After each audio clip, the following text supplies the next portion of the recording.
நான் இப்போ படிக்கிறது சோஷியல் சயின்ஸ். எஸ். அதில் ஒரு டாபிக் எக்கனாமிக்ஸ். எஸ். அது நீயும் படிச்சிருக்க. ஆமாம். நீ என்ன படிச்ச?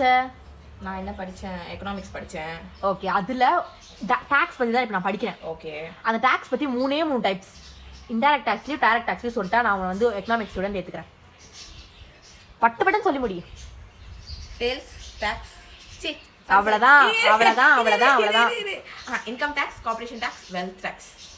எதில் வரும்? டைரக்ட். இன்டைரக்ட்ல வந்து ஜிஎஸ்டி. வேற அவ்வளோதான். தெரியாது. அவ்வளோதான் இல்லை தெரியல. டேய் பரமா படிடா, ஒழுங்கா படிடா. உங்களுக்கு இதெல்லாம் தெரியும்னா மறக்காம கமெண்ட்ல என்னன்னு கமெண்ட் பண்ணுங்க. தெரியாது என்ன மாதிரினா ஒரு ஹார்ட் போடுங்க, ப்ளூ ஹார்ட். போ பாய்.